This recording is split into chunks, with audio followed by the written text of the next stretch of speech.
Hello and welcome to another session in Colossians, and in fact it is our last in the series. Thank you so much for being with us. Now you may be wondering, how can it be the last in the series? Well, if you remember, in our first session we covered a lot of the verses that were in chapter 4.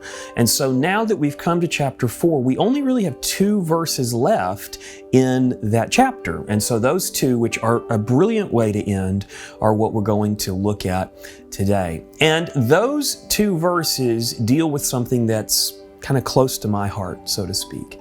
So a number of years ago, as part of my ministry that I do with a team, we started a kind of a new branch of the ministry that we called Questions from Atheists. And in a sense, it was kind of an experiment. I mean, we noticed online that there were lots of discussions between Christians and atheists, and we thought, we'd like to get into that conversation and try to help bring some clarity. And so we began to create a number of apologetics videos. And a few of those videos, not all of them, but a few of them went viral. We got around 3 million views on a set of those videos. And so it was a really exciting time, but something began to happen that was kind of difficult to wrap my mind around. I was getting hundreds of comments and messages a day, so many that it was really, really difficult to keep up with what was being said. And what I saw was a lot of angry atheists or agnostics or people who had been hurt by the church, and they were arguing with a lot of what I would call pretty defensive Christians. And so the debate was not very pretty. It was kind of an ugly thing. And so that was happening right there on my own social media stream. And so it really brought some difficult emotions for me to figure out, what am I supposed to do in dealing with this phenomenon? And I began to develop a personal policy for dealing with social media. Now, this whole session is not about social media. It's really about how we deal with other people, specifically outsiders and unbelievers. But it seems to me, where we are in the world today, most of our interactions with strangers probably is happening online. And so one of the things that I think helped me to wrap my mind around this dilemma is this verse that Jesus spoke to some Pharisees.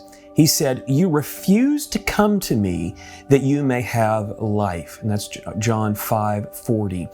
And so the reason why I bring that up is because Jesus acknowledges that there are those who simply will not believe. Okay, and this is Jesus, the greatest evangelist the world has ever seen, the one who actually came to give the promise of eternal life.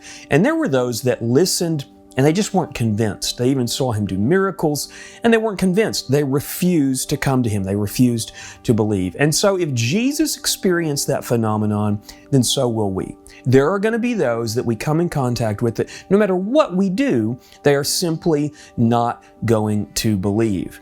Now, I'm wondering if you've ever experienced a salesperson who's really, really nice as long as they think they might make the sale. But then when they realize you're not going to buy anything, they suddenly get mean, or they ignore you, or they become otherwise unfriendly.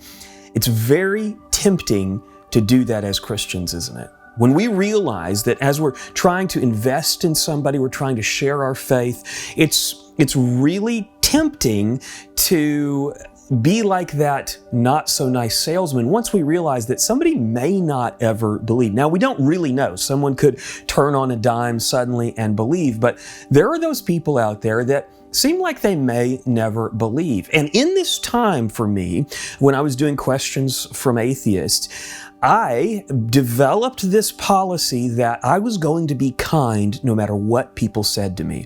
I woke up quite a few mornings with comments full of profanity directed at me. I often was insulted, and people used the caps on me, which is the equivalent of shouting. This was really common for me, and I just kind of got used to it. But my policy was to listen and to ask more questions, and even if someone's insulting me, to thank them for their opinion. Now, you can imagine that's a little different than what most people see online. But it worked in some interesting ways. One of the ways that it worked was to create friendships where friendships were really unlikely.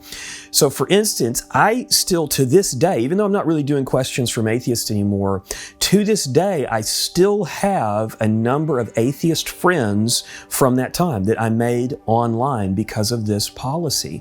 And these friends are actually pretty good friends. Now, we don't share all of the same views on faith and on a number of things, but they're good friends that I talk to on a fairly regular basis. In fact, here is a comment from an atheist friend whom I made friends with during that time. Notice what he says. "I see your online live streams every once in a while, but usually don't comment because I don't want to look like the weird atheist that watches Lucas's religious live streams. Seems like that stuff is going well for you, and I hope that your family and congregation are all healthy." As you can see, these are the words of a friend. Now, when I met this guy online, it would have been really easy for me to be aggressive and to debate and to argue, but I didn't. I tried to follow my own policy, which was be kind, ask questions, listen, be interested, and make friends. And so there are a number of friends I have because that was my policy. Now here's why I'm talking about all this. Because I think that's a pretty good illustration for what Paul has to say to us in this final passage that we're going to look at in Colossians. Let's take a look at Colossians 4:5. Here's what Paul says. "Act wisely toward outsiders, making the most of the time." Now, I think the first thing that we have to identify is what does it mean to be an outsider? Because he says we need to act wisely toward outsiders. We need to make the most of the time. To understand that, we need to know what an outsider is. And so since Paul is writing to believers, see previous episodes to understand that, but Paul is writing to believers, so outsiders therefore would be unbelievers. Unbelievers are the outsiders that he's talking to. So notice he's saying we need to act wisely in how we interact with outsiders or unbelievers. Now, I want to just kind of give you a little bit of a survey here for you to kind of think about how you interact with unbelievers. The first question I have for you is, do you share the gospel forcefully no matter whose feelings it hurts? Now, that is a mistake just as much as never talking about your faith is a mistake. And so we can really err on either side of the extreme. We could go so far as to never say a thing about our faith in Christ, but we can also go so far as to be too forceful and to always be talking about it. Here's another survey question for you to think about. Do you always control the conversation, directing it toward Christ? Do you know that I actually believe that there are times when it is inappropriate to try to force a conversation to be talking about Jesus? There are times when we just need to be quiet and listen and ask questions and be interested. And so there are times when it is inappropriate to control, well, I guess we could say it's always inappropriate to control the conversation. A conversation is sort of a decision process of words between two people. And so the person you're talking to has some say in where the conversation goes to. And if you control it, then that is what I call obnoxious. Notice this, we're not to be obnoxious. We're to be wise. He says in the way that we deal with unbelievers, we need to be wise. He doesn't say beat them over the head. He says be wise. And our wisdom tells us that we need to be building relationships with unbelievers if we want to influence them. Now notice the phrase that he uses right after that. He says, make the most of the time. And here's what I take that to mean, that we don't know how soon Christ is going to return. And when we look at the world that we're in right now, it really could be pretty soon. I mean, you look at what's going on in the Middle East and in our world even politically, it's very possible that Christ could come back at any moment. There's no prophetic event that we're still waiting for before the return of Christ could happen. That's why we call it imminent. And so he says, make the most of the time. You know, some have said you can't take your stuff with you to heaven, but you can take your friends. And I love that because it's a reminder that we only have so much time on this earth, whether our time is cut short by the rapture or cut short by our own death at some point, hopefully in the far future. we need to be thinking about bringing those other people into faith. So here's where we see those two extremes. He's not saying we should never talk about it, but he's also not saying we should be obnoxious about it. And that is where wisdom lives, is right in the middle. We don't stay completely silent about our faith, but we don't go to the obnoxious extreme. So we need to eagerly watch for opportunities to share our faith. That's what we should be about, is when we are conversating, when we are connecting with unbelievers, we should be watching for openings. Now that we have that kind of as the foundation, let's take a look at what Paul says next. Here's his words. Let your speech always be gracious. Important word there. Let your speech always be gracious, seasoned with salt, so that you may know how you should answer each person. Once again, it's important to notice what he didn't say. He didn't say, force faith upon the faithless. He didn't say, you need to force people into a state of grace. In fact, we can't do that. That doesn't work. And so what he's telling us is to use wisdom. And there's a couple of phrases that he uses to describe this. So notice it once again. Let your speech always be gracious. So graciousness is what we're focused on here. So notice that when we talk to unbelievers, we are to exercise grace. That might leave you with a question, what does it mean to be gracious? I mean, what does that look like? What does grace look like when we're talking to unbelievers? Like, how much can we overlook? How much can we forgive? How much can we endure when we're talking to unbelievers? Well, here's my general rule on this. Ask questions, listen, and be interested in their answers. People can sense when you're not really interested, but when you ask questions, especially follow-up questions when you're talking to someone, especially an unbeliever, and you show interest in what they're talking about, that goes a long way to build a relationship. And so what that means is there are times when you're going to need to be able to talk about fishing or football or global finance or whatever it is that they're interested in talking about. You need to be a good conversationalist. That is what graciousness looks like in your speech. So when you talk, if you're being gracious, you basically follow the rules of good conversation skills. So listening is one of the greatest gifts you can give. I can't tell you how many times that just standing and listening to someone talk about their life or their interests has left them with a good feeling. And they go away having this, what we might call a good taste in their mouth because of the conversation. And ultimately, all I did was just stand there and listen to them. It's such an important aspect of how we interact. And so we are not to avoid unbelievers. In fact, we are to listen. We are to be kind. We are to be wise in how we converse with those unbelievers. I'm sure you've heard this phrase before, but it's a good one. They won't care what you know until they know that you care. That's really valuable because that reminds us that our interest level will trigger their interest level. If you show interest in another person, they'll show interest in you, generally speaking. So, if you're talking more than 50% of the time, you're talking too much. Now, I've noticed this in most churches I've ever been at. There's always a few people that sort of prey on others and they're over talkers. Sometimes I call these machine gun talkers. And if you're one of those, I love you, I'm rooting for you, but you got to watch out because you can completely stifle relationships by talking too much. Now, the reason why I can speak about this is because I'm a notorious machine gun talker. I generally talk a little too much. And so the general rule doesn't always fit because sometimes, one person's telling a story and the other's just listening.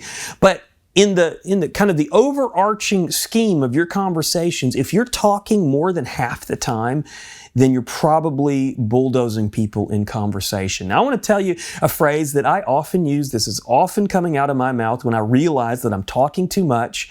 I'll say, I'm talking too much. What do you think about all this? Or something to that effect. I'll acknowledge that I recognize that I really have not been giving you the opportunity to talk. And so I will just verbally address it. And I think, you should ask my friends, but I think that helps kind of address the issue that, hey, I know I have a bit of a problem. Sorry about that. I really am interested in what your thoughts are and what you're trying to say. Now, I do this with believers, but I do it with unbelievers too. So we have to be careful about talking too much, especially when we get excited about sharing our faith. It's easy to just back the dump truck up and unload on somebody if they show the slightest amount of excitement. So we have to be really careful about that. So, once again, what does grace look like when we're talking to unbelievers? Well, it's all of the things that we've been talking about, showing interest, but there's also another aspect that I think we have to be careful about, especially when we're dealing with unbelievers. We need to resist the urge to constantly correct. Do you have that urge to constantly tell people where they've been inaccurate or incorrect? I know that sometimes I get that urge, but I really try to suppress it, especially when it's with an unbeliever, because with an unbeliever, there's one thing that I want them to come to understand and believe, and that is to believe in the Lord Jesus for eternal life. And until they do that, there's not much else that matters nearly as much as that one thing. And so I don't want to leave someone with a distasteful experience by being too corrective. I'd rather help them have a good time in a conversation and always be watching for that opportunity to share the one most important thing up front. Recently, I was talking to one of my atheist friends, different atheist friend than the one I mentioned earlier. And he was asking why we do broadcasts about end times prophecy. And I told him why. I kind of explained it. And then he explained to me that he felt like it was just all doom and gloom. Now, technically, I disagree with that. I find it very hopeful, but I had already expressed my opinion. He knew what I thought. He understood my perspective. And so rather than feel the need to correct him, I just said, hey, I understand what you're talking about. I understand what you're saying. And, I respect that. And then we went on to talk about, I think it was Close Encounters of the Third Kind, his favorite movie and one of my favorites. And so it was a good conversation. It was a conversation between friends. Now, if I had to correct him, if I had that urge and I couldn't overcome it, then it would have stifled and probably even ended that conversation and probably hurt our friendship. But I want these unbelievers to have a good experience when we talk, and I think that is a huge asset for possibly, maybe someday, them reconsidering the faith altogether. You may have noticed that we have an overactive justice system of the people, so to speak, on social media. Have you ever noticed that? If someone says something that other people think is inaccurate or it's not quite right, then loads of people will pounce and it becomes an ugly debate. Well, I heard about a woman's approach to this whole phenomenon recently that I really liked. I was on a trip with a buddy, and he was so proud of his wife for how she interacts on social media. And so to prove it, he opened up his phone and he showed me, it looked like maybe weeks worth of comments that his wife had made on social media. And I glanced through them and I realized, well, these are all really positive. And some of them, she was commenting on things that were controversial, things that often sort of descend into a debate. And I just realized she's being extremely positive and supportive. She's giving compliments, and I was like, is that intentional? And he said, absolutely. It's her personal policy that what we need on social media is more positivity and that demeanor to spread. And so that's her policy. And part of it, I think, is because she knows that there are unbelievers watching. And it really hurts our testimony as believers if we're fighting with each other. And so it's really important to think about how much we correct others. And so that's really, really important, that we don't be too critical. Now, I have kind of a general idea for my own policy in dealing with giving what I might call criticisms or corrections. Sometimes I have to make difficult phone calls, right? I mean, that just is part of life. And sometimes I have to make these difficult phone calls and deliver news or deliver information that is totally unwanted. And what I do in those situations is a lot of times I'll actually get a piece of paper out and I'll try to write maybe 10 different positive things I can tell the person, reaffirm them, tell them how much I appreciate what they're doing, if they're in ministry or whatever. And I try to build up to the point where I've got enough sort of social collateral in the game to that point where I can finally say, okay, so there is one thing that I would like us to work on. And there comes the criticism, And so this is to me kind of the 10-to-1 ratio or the 10-to-1 rule, that I want to try to affirm people 10 times as much as I criticize them. And by the way, that's kind of a lot of work. And so it's way easier to just not criticize people, because then, you're not trying to always follow this ratio and this, this fraction. But to me, that is an incredibly important way to deal with other people, is to remember you need to affirm people way more than you need to criticize them. And so if there is a criticism that is important enough for you to bring up in conversation, then try following this rule. Try to have 10 times as much affirmation and support that you give them before you give a criticism. And I think it will really improve those kind of difficult conversations. So Paul says that our conversations with unbelievers should be seasoned with salt. Now, I really love that. In fact, you've probably heard of this, that sometimes we get a sweet tooth, but I like the idea that sometimes we get a salty tooth. I know that for me, that's the case. I mean, I probably, as often as I want something sweet, I want something salty. One of my favorites is salty popcorn. That's one of the things that I really love. So it raises a question: what does it mean for our conversations with unbelievers to be seasoned with salt?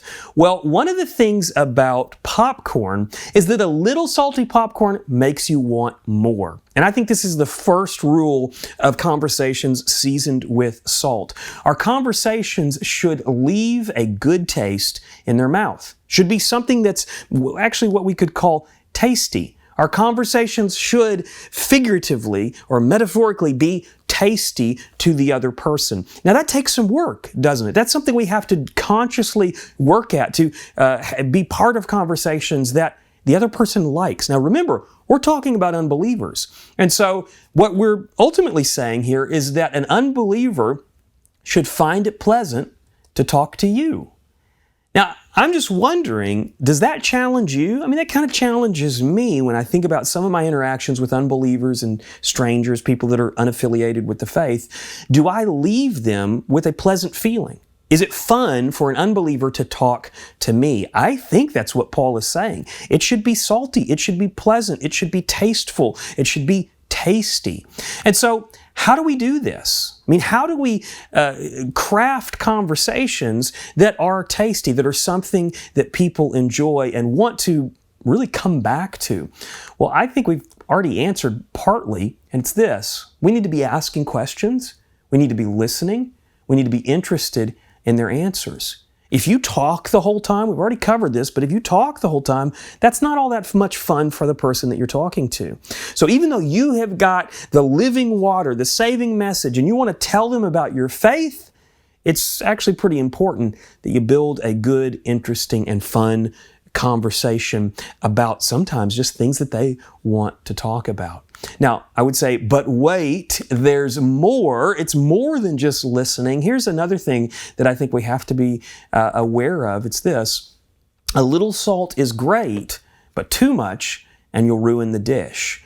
Now, I know that there are some things that we need to leave unsaid, right? I mean, let's just say you're talking to somebody and they show just the slightest interest in the faith. They ask one question. In fact, I've been in this situation.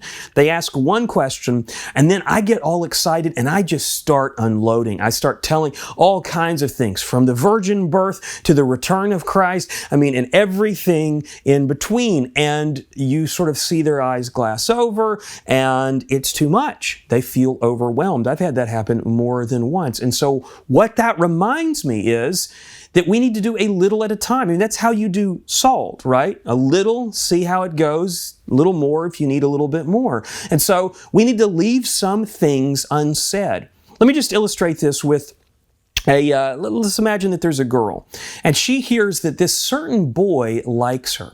Let's say that that girl goes to that boy, and she immediately starts talking about getting married and having a dozen kids.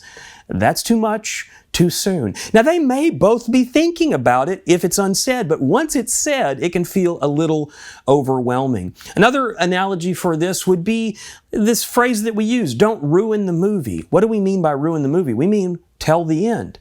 And so any good storyteller or author or filmmaker understands that there is an art to the slow reveal. And when we are trying to share our faith, we don't have to unload all of it all at once. A little bit at a time is okay. And so, let's go to the rule of salt. What is the rule of salt? Well, in my mind, I'm no cook, but it's a little at a time. We throw out a little salt, we see if that's tasty, and then if it needs more, we give more, but we do a little at a time. You dump it all out and you ruin the dish. We have to be careful not to overdo it when we're talking to people about the faith. So, this is what Paul says in the middle of this verse. He says, so that you may know how you should answer each person. So this is what it all leads up to. He says we should be wise, we should be gracious, our speech should be salted with seasoning salt. And then he comes to this. All of that is for this purpose, so that you may know how you should answer each person. You know what I hear in that? Is that he's saying, I think, that we need to get to know the person. If we're talking to an unbeliever, we don't just throw out this concept and walk away. We get to know them. And there's a couple of reasons why I think that's the case.